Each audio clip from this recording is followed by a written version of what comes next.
కథాస్రవంతి వరడు కథ రెండవ భాగం. రచన కీర్తిశేషులు అల్లం శేషగిరిరావు. వినిపిస్తున్నవారు పప్పు Bhogarao.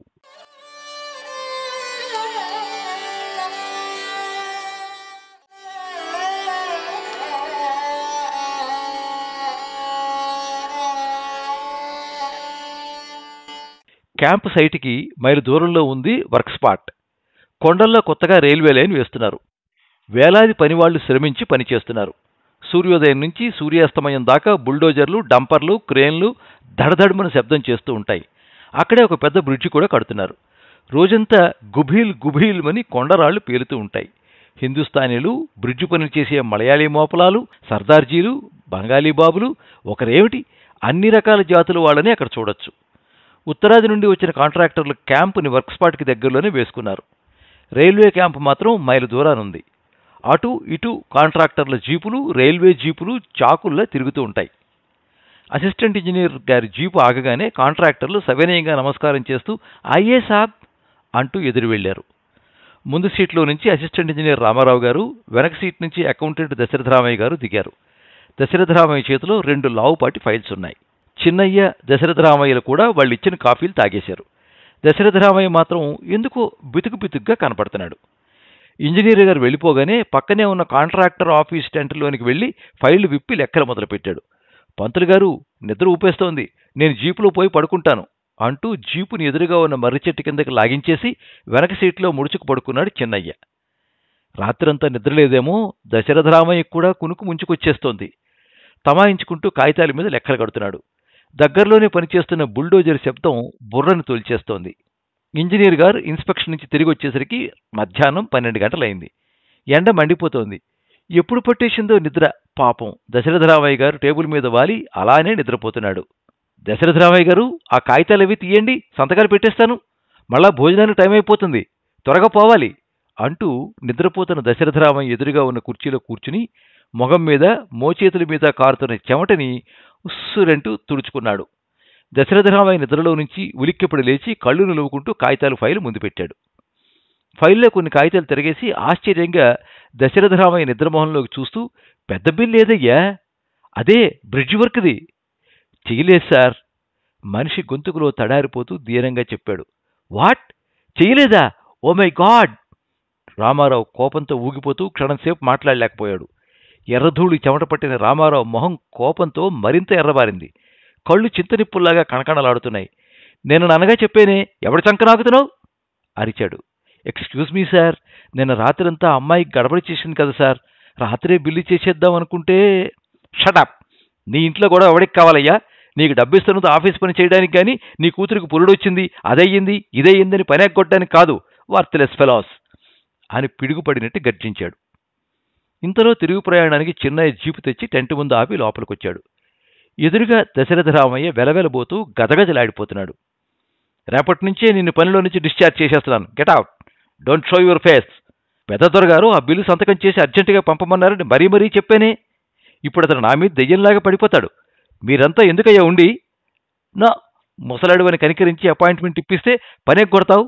Keep up from me that fellow అంటూ ఇంకా కోపం పట్టలేక టేబుల్ మీద ఉన్న ఫైల్ తీసి దశరథరామయ్య మొహం కేసి కొట్టాడు.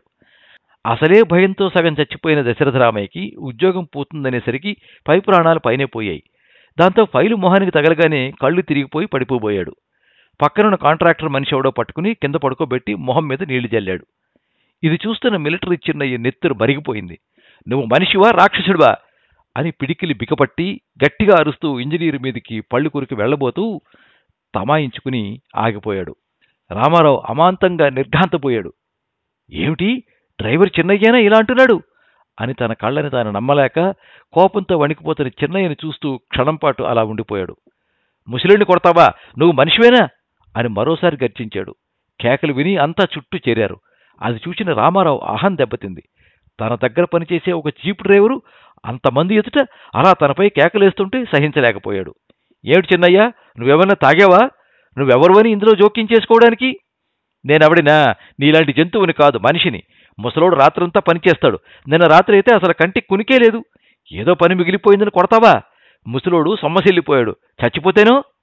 మీకిష్టం లేకపోతే ఉద్యోగం నుంచి తీసేయండి, కొట్టడానికి మీకేం పవర్స్ ఉన్నాయి అని మిలిటరీ ఊపుతో విరుచుకు పడిపోతూ ఉంటే అందరూ నివ్వెరపోయి చూస్తున్నారు. నాకేం పవర్స్ ఉన్నాయా, అమ్మ రాస్కెల్, ఎంత పొగర పట్టిందిరా నీకు అంటూ విసురుగా మీదికి వెళ్ళాడు. చిన్నయ్య తర్జని చూపించాడు. మంచిది కాదు సార్, తొందరపడకండి, చెప్తున్నాను. నేను 19 కారు ఊరుకోవడానికి. ఒంటి మీద చెయ్యి పడిందో ఖైమా చేసేస్తాను. నేను మిలిటరీ ఓణ్ణి. అప్పుడప్పుడే తెలివిలోకి వస్తున్న దశరథరామయ్య అమాంతంగా లేని శక్తిని తెచ్చుకుని లేచి ఆఫీసర్కి చిన్నయ్యకి మధ్యలోకి వెళ్ళి, ఊరుకో చిన్నయ్య, నీకెందుకు, దొరగారు మీరు ఊరుకోండి, దండం పెడతాను అంటూ రామారావు చేతులు రెండూ పట్టుకుని ఆపు చేశాడు. వాట్, నన్ను ఖైమా చేస్తావా, నిన్ను నిన్ను ఏం చేస్తానో చూడు స్కౌండ్రాల్ అంటూ ఉగ్ర నరసింహుడిలా శివాలెత్తిపోతూ నేలని కసితీర ఒక తన్ను తన్ని టెంట్ తెర తోసుకుంటూ వెళ్లి జీపులో కూర్చుని స్టార్ట్ చేశాడు. వెనకాల దశరథరామయ్య నెమ్మదిగా సర్దేసుకున్నాడు. తక్కువ వెధవలకి అలసిస్తే నెత్తికెక్కరు, మధ్య వీడెవడు బోడిగాడు, ఆల్ రైట్, డిస్మిస్ చేయించేస్తాను వెధవని అనుకుంటూ యాక్సిలరేటర్ దమాయించాడు రామారావు. ఎర్రదుమ్ము లేపుకుంటూ క్యాంపు వైపు పరిగెత్తింది జీపు. క్యాంపు చేరుతూనే రామారావు స్టెనోటైపిస్ట్ని దశరథరామయ్య చేత కబురు పెట్టించి డిక్టేషన్ ఇచ్చాడు. ఈ సాయంకాలానికల్లా డిస్ట్రిక్ట్ ఇంజనీర్ గారికి చేరేటట్టు స్పెషల్ మెసెంజర్ చేత ఈ ఉత్తరాన్ని పంపమన్నాడు. శాక్డ్ ఆఫ్, వేధావ తిరగబడతాడు అంటూ ఇంకా ఉప్పెనలా విజృంభిస్తున్న కోపాన్ని తమాయించుకుని భోజనం చేయకుండా పడుకున్నాడు. మెలకువ వచ్చేసరికి బాగా రాత్రి దాటిపోయింది. వంట మనిషి టేబుల్ మీద పెట్టిన చల్లారిపోయిన భోజనాన్ని కాస్త ఎంగిలిపడి సిగరెట్ వెలిగించి ఆలోచనలో పడ్డాడు. నిద్రలో చాలా వరకు కోపం చల్లారిపోయింది. మధ్యాహ్నం జరిగిన సంఘటనలను తలుచుకుంటూ దమ్ము మీద దమ్ము లాగుతూ పచారులు చేయడం ప్రారంభించాడు. చిన్నయ్య అలా తిరగబడడం తప్పైనా దూరంగా ఆలోచిస్తే కాస్త న్యాయసమ్మతమేమో అనిపించింది. అవును, తను అలా దశరథరామయ్య మీదకి ఫైల్ ఎందుకు విసిరాలి? కోపం పట్టలేక పని చేశాడు. అది తప్పు కాదా? తప్పే. ఇంతకీ చిన్నయ్య ఎవడు, ఎందుకు జోక్యం చేసుకోవాలి? పాపం ముసలివాడు సొమ్మసిల్లిపోగానే చిన్నయ్య చూడలేకపోయాడు. రక్తం మరిగిపోయింది. సకాలంలో బిల్లు చేయకపోతేనే తనకంత కోపం వచ్చింది కదా. సాటి మనిషి మొహం తిరిగి పడిపోతుంటే అందుకు బాధ్యులైన వాళ్ల మీద చిన్నయ్యకి ఎంత కోపమైనా రావచ్చును. తిరగబడ్డాడు. తను రెచ్చిపోయాడు. నా చిన్నయ్య చేసిన పని చట్టరీత్యా తప్పైనా న్యాయదృష్టితో చూస్తే మానవత్వం గల ఏ మనిషి అయినా అలాగే ప్రవర్తించాలని నిర్ధారించుకున్నాడు. ఆ రాత్రి చిన్నయ్యని కబురు పెట్టి పిలిపించాడు. చిన్నయ్య మామూలుగానే నిబ్బరంగా ఉన్నాడు. అక్కడ రామారావు, చిన్నయ్య తప్ప మరెవరూ లేరు. కూర్చో, పర్వాలేదు, కుర్చీలో కూర్చో. స్పాట్ నుండి నడుచుకొచ్చావా పాపం? పర్వాలేదు సార్, నాకు నడక అలవాటే, మిలిటరీ వాడిని. అయినా ఎంత మైలే కదా. అవును, మిలిటరీ వాడివి, అందుకే నన్ను ఖైమా చేస్తానన్నావు. నిన్ను ఎంతో గౌరవంగా చూసుకుంటానే, ఎందుకలా అన్నావు? సార్, నన్ను దెప్పిపడవడానికి పిలిపించారా? మీరే మరొక్కసారి ఆలోచించుకోండి సార్, అప్పుడు మీకే తెలుస్తుంది మీరు చేసిన పని తప్పో కాదో. పంతుల్ని అలా ఫైలుతో కొట్టడం న్యాయమేనా? బక్కప్రాణం సొమ్మసిల్లిపోయాడు కదా. మీ తండ్రి గారి ఆ పరిస్థితిలో ఉంటేనో? చిన్నయ్య, నీకు తెలుసు కదా నేను కోపిష్టివాడినని. అరుస్తాను, కాని కరవను. అరిచే కుక్కని మాత్రమే. నేను చేసిన పని తప్పే, అయినా నా కోపం తగ్గిన తర్వాత చెప్తే నేను ఒప్పుకోనా? నేను మనిషిని కానా? సరే, అయిందేదో అయిపోయింది. నువ్వు కోపంలో ఏదో అన్నావు, నేను ఏదో అన్నాను. సరే, అన్నీ మర్చిపో, మనసులో పెట్టుకోక. ఈ మాట చెబుదామని పిలిపించాను. పోయి పడుకో, చాలా రాత్రి అయింది. గుడ్ నైట్ సార్ అని సెల్యూట్ చేసి బయటకొచ్చాడు. భేష్, ఏం మనిషి! తనది తప్పని తెలుసుకున్న తర్వాత తరతమ భేదం చూడకుండా జీపు డ్రైవర్నైన నన్ను పిలిపించి తప్పు ఒప్పుకున్నాడు. కుర్రోడైనా దేవుడు, సివిలోళ్లలో తప్పపుట్టాడు అని లోలోన అభినందించుకుంటూ తన టంటి వైపు నడిచాడు మిలిటరీ మ్యాన్ చిన్నయ్య.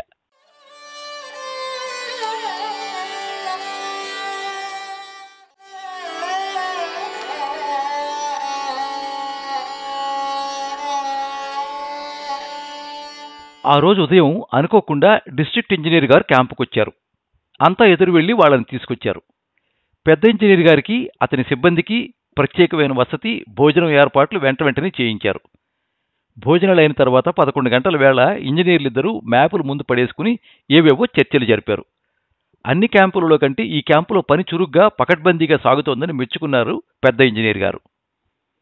రామారావు గారు, మీ అకౌంటెంట్ దశరథరామయ్యని. అదెవరు చెప్పమా? ఆ జీప్ డ్రైవరు, అదే చిన్నయ్య గదు. అతన్ని కబురు పెట్టండి.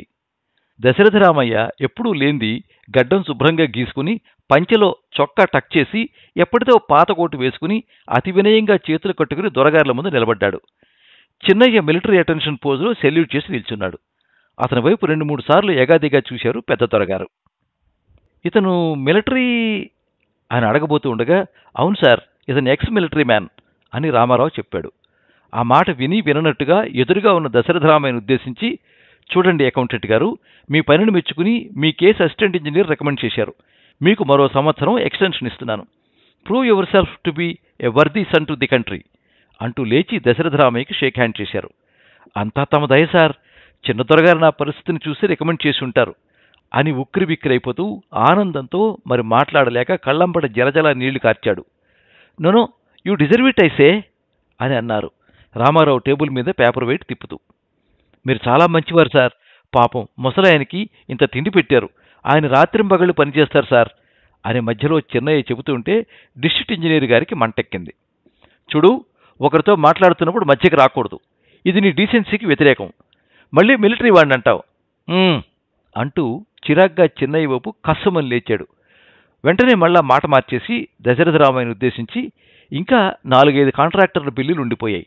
ఈ నెలాఖరులుగా కంప్లీట్ చేసేయండి. చాలా డిలే అయిపోయాయి అన్నట్టు చెప్పడం మర్చిపోయాను. రామారావు గారు, మీ క్యాంపుకు జనరేటర్ కోసం మాట్లాడాను. చీఫ్ ఇంజనీర్ గారు ఒప్పుకున్నారు. మరో 4 రోజుల్లో మీ క్యాంపు కరెంట్ వస్తుంది. థ్యాంక్ యూ సార్ అన్నాడు రామారావు. ఇదిగో, నీ పేరేంటన్నావు? అదే చిన్నయ్య. ఇప్పుడు నువ్వు మాట్లాడదు గాని. అసలు ముఖ్యంగా నీ పని కోసమే నేను వచ్చాను. ఇంతకు ముందే రావాల్సింది. కలకత్తా వెళ్ళడం వల్ల రాలేకపోయాను. నువ్వేం పని చేస్తుంటావు? జీపు డ్రైవర్ని సార్. వారం రోజుల క్రితం చిన్నదొరగారు బ్రిడ్జ్ ఇన్స్పెక్షన్కి వెళ్ళినప్పుడు అతన్ని ఖైమా చేస్తానని అన్నావుట కదా? Yes sir. పక్కనున్న రామారావు చటుక్కున నాలిక ఖర్చుకుని కంగారు పడిపోతూ, నో నో నో సార్, అది నేను. వెయిట్ ప్లీజ్, అతన్ని మాట్లాడినివ్వండి. నువ్వు ఖైమా చేస్తావని అనడాన్ని ఒప్పుకుంటున్నావు కదూ? Yes sir. అది తప్పేనా? ముమ్మాటికి కాదు. చిన్నదొరగారు దశరథరామయ్య గారిని ఫైలుతో ముఖం మీద కొట్టారు. అతను సొమ్మసిల్లి పడిపోయాడు. అలా చేయడం తప్పు కాదా? తప్పు కాదో చిన్నదొరగారిని అడగండి. నేను మధ్యలో కలుగజేసుకున్నానని నా మీదికి పిడికిలు బిగిస్తూ వచ్చారు. నా ఒంటి మీద చెయ్యి పడితే ఖైమా చేసేస్తానన్నాను. నేనే కాదు, నా పరిస్థితిలో ఏ మగాడైనా అలానే అంటాడు. అంటే దొరలు గాజులు తొడిగించుకున్నారనేగా నీ ఉద్దేశం? అకౌంటెంట్ గారికి చిన్నదొరగారికి మధ్య ఘర్షణ నీకే విధంగానూ సంబంధించింది కాదు కదా. అనవసర విషయాల్లో జోక్యం కలుగు చేసుకోవడమే కాక నీ పై అధికారిని ఖైమా చేస్తానని బెదిరించడం మోస్ట్ ఇన్సాబార్డినేషన్. తప్పు. నువ్వు కాదంటావా? రూల్ ప్రకారం తప్పే కావచ్చు, కానీ మనిషిగా ఆలోచిస్తే తప్పు కాదు సార్. సాటి మనిషికి సంబంధించిన విషయం. మీరు దగ్గరే ఉన్నారు కదూ, మీరేమంటారు దశరథరామయ్య గారు? మీరు తప్పు కాదంటారా అని దశరథరామయ్యను ప్రశ్నించారు. నిల్చున్న వాడల్లా 2 అడుగులు ముందుకు వేసి పెద్ద అపచారాన్ని వివరించి చెప్తున్నట్టు కళ్ళు పెద్దవి చేసి, తప్పా తప్పున్నారా సార్? అది నాకు చిన్న దొరగారికి సంబంధించిన విషయం. నేను తప్పు చేస్తే కోపం పట్టలేక దొరగారు ఏదో ఫైల్తో కొట్టారే అనుకోండి, అది తప్ప నా మొహం. అయినా మధ్య ఈ ఆసామీకెందుకు? పిల్లలు తప్పు చేస్తే తండ్రులు మందరించరా సార్? అది తప్ప? ఆఫీస్ పనుల్లో గుమస్తాలకి ఆఫీసర్ గారులకి మధ్య ఇటువంటి చిన్న చిన్న తగాదాలు జరగడం పరిపాటే. అయినా చిన్నబాబు గారు నా మీద ఫైల్ విసిరారంటే అతనికి నా మీద వ్యక్తిగత ద్వేషమా? కందకు లేని దొరద బత్తలి కన్నట్టు ఇతగానికి ఎక్కడలేని రోషం వచ్చి కారు కూతలు కూస్తూ దొరగారి మీదకి వెళ్ళబోతాడా? నేను మధ్యలో దూరి ఆపాను బాబు. మిలిటరీ బుద్ధి పోనిచ్చుకున్నాడు కాదు. ఎంత ఇన్సబార్డినేషను! చిన్న దొరగారు ధర్మరాజులైపోయారు కాబట్టి సరిపోయింది. అదే మా కాలంలో లాంటి ఇంగ్లీష్ దొరలు అయ్యుంటేనా అక్కడే గుండేసి కొట్టేస్తారు అంటూ ఏకబిగిని చెప్పాడు. ఇది వింటున్న మిలిటరీ చిన్నయ్య నీరు కారిపోయాడు. తన కాళ్ల కింద నేల కూలిపోతున్నట్టు అనిపించింది. అతను చెప్తున్నదంతా మతిపోయిన వాడిలా వింటూ నిల్చున్నాడు. అయితే నేను చేసింది తప్పా పంతులు బాబు అనగలిగాడు. తప్పా తప్పున్నారా? ఇంకా మెల్లిగా అంటావు అన్నాడు అప్రయత్నంగా ముఖం పక్కకి తిప్పుకుంటూ. ఇంతసేపు ఇదంతా వింటున్న రామారావు గారు రెస్ట్లెస్గా మధ్యలో అందుకుని, excuse me sir, he's a nice man. దూరంగా ఆలోచిస్తే నాదే తప్పండి. తర్వాత గొడవలన్నీ సర్దుకున్నాయి. రిపోర్ట్ విషయమే నేను మర్చిపోయాను.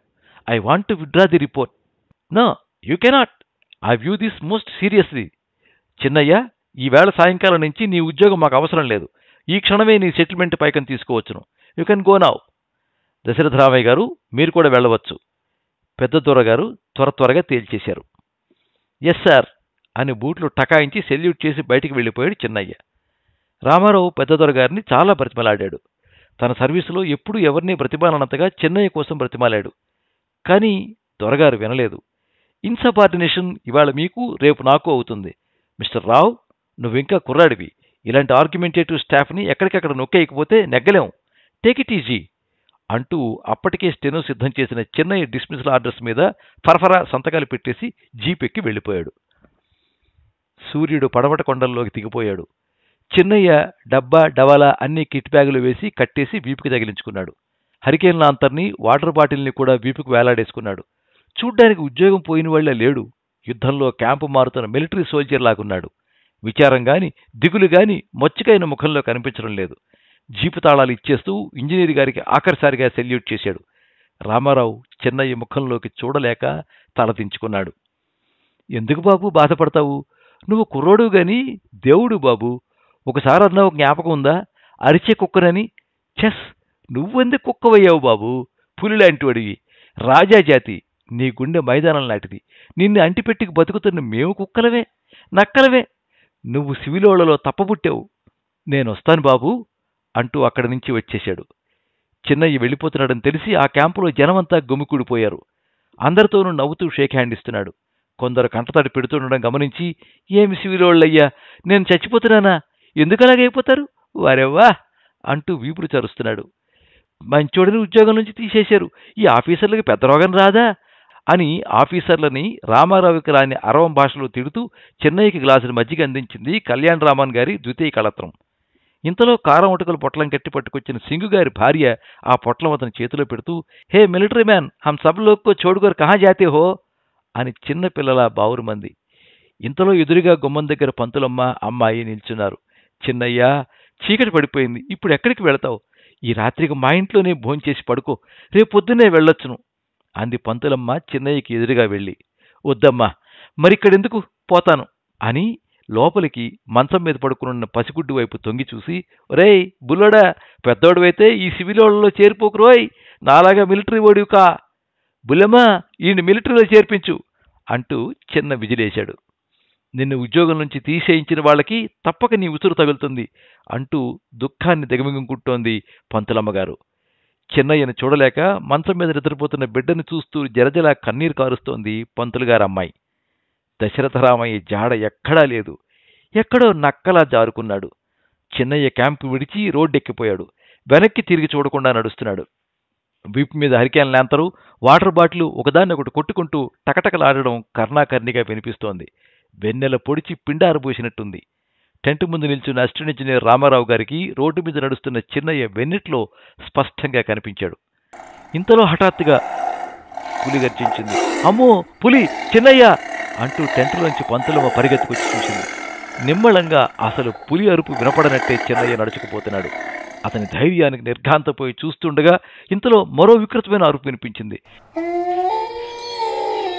వరడు అరుస్తోంది. నడుస్తున్న చిన్నయ్య అమాంతంగా ఉలిక్కిపడి ఆగిపోయాడు. అలా ఒక క్షణం సేపు నిలబడిపోయి తిరిగి గబగబా నడక సాగించాడు. పంతులమ్మగారు చిన్నయ్యనే చూస్తూ ఉండిపోయారు. పులికి జడవని చిన్నయ్య వరడుకి జడిచిపోయాడు. డౌను దిగిపోయిన తర్వాత మరి చిన్నయ్య కనిపించలేదు. పడుకున్నాడే గాని రామారావుకి నిద్ర పట్టలేదు. అర్ధరాత్రి గడిచాక దశరథరామయ్య ఇల్లు చేరుకున్నాడు. ఆ రాత్రి తెల్లవార్లు అని వరడు అడవిలో అరుస్తూనే ఉంది.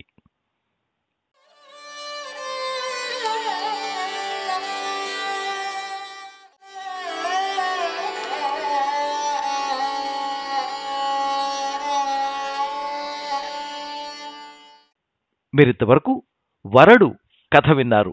రచన కీర్తిశేషులు అల్లం శేషగిరిరావు. వినిపించిన వారు పప్పు భోగారావు. ఈ కథ ఆంధ్రజ్యోతి వీక్లీ 1971 సంవత్సరం సెప్టెంబర్ 3వ తేదీ సంచికలో ప్రచురించబడింది. వచ్చే వారం మరో కథతో కలుసుకుందాం. అంతవరకు సెలవు, నమస్కారం. ఈ కథ మీద మీ అమూల్యమైన అభిప్రాయాన్ని కింద కామెంట్ బాక్స్లో రాయండి. ఈ వీడియోని లైక్ చేయండి, మీ మిత్రులందరికీ షేర్ చేయండి. ఇలాంటి మరిన్ని మంచి కథలు వినిపించడానికి ఈ ఛానల్ని సబ్స్క్రైబ్ చేసుకోండి. పక్కనే ఉండే బెల్ ఐకాన్ని క్లిక్ చేస్తే ఇలా అప్లోడ్ చేసే వీడియోల వివరాలన్నీ కూడా మీకు ఎప్పటికప్పుడు నోటిఫికేషన్ ద్వారా తెలుస్తాయి. ఎప్పుడు మీ అభిమానాన్ని కోరుకునే పప్పు భోగారావు. సర్వే జనాః సుఖినో భవంతు. కథా స్రవంతి